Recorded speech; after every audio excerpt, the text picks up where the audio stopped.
GATE 2017 Metallurgical Engineering Question 36. A ladle containing molten steel is being discharged. The relevant forces are listed in column 1. Match them with their corresponding expressions in column 2. Fine. So the first force is the pressure force. Now this pressure force, it arises due to the difference of pressure in the flow field of the molten steel. And this can be written as Fp, pressure force, and it is directly proportional to the change in pressure into area. Area can be written as L square, characteristic length square, where delta P represent change in pressure, or you can simply write it as PL square. P matches with 4. The second is the inertial force. Now the inertial force, it acts on the fluid element and it is equal in magnitude to the mass of the element multiplied by its acceleration. And the mass of the fluid element, it is proportional to density into volume. That is rho L cube, density into volume. So mass is directly proportional to density into volume, where rho is the density and L is the characteristic geometrical dimension of the system. Fine. The acceleration of the fluid element in any direction, it is the rate at which the velocity in the direction changes with time.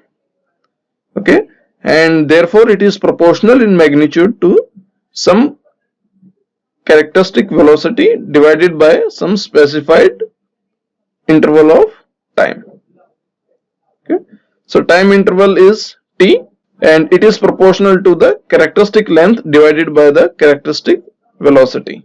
So the acceleration, it will become proportional to v square by L, and inertial force is mass into acceleration, and mass into acceleration becomes proportional to rho L cube into v square by L.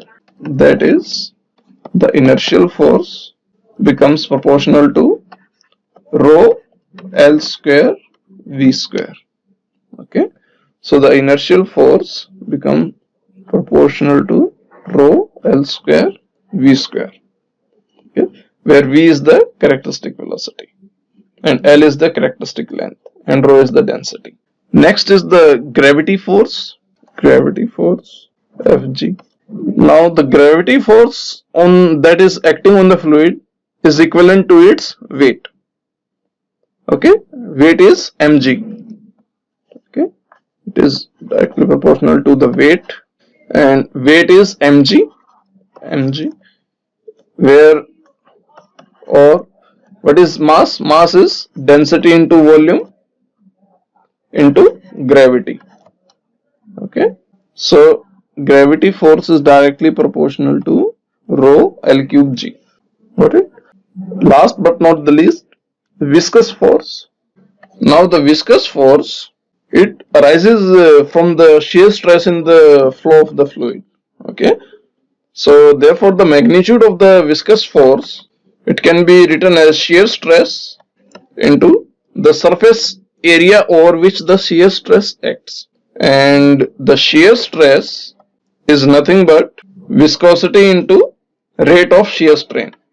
That is from Newton's law of viscosity. Now the rate of shear strain is nothing but velocity gradient. It is directly proportional to velocity gradient, that is v by L, and surface area is proportional to L square. So viscous force comes out to be mu v by L into L square, or you will get mu v L. So the viscous force comes out to be mu v L, where v is the characteristic velocity and L is the characteristic length. So which one is the correct option? So option A is the correct option. Right? So to know more about these forces, please refer lecture number 23. Fluid Mechanics by Professor Gautam Biswas, Professor Suman Chakrabarti, Department of Mechanical Engineering, IIT Kanpur. Thank you.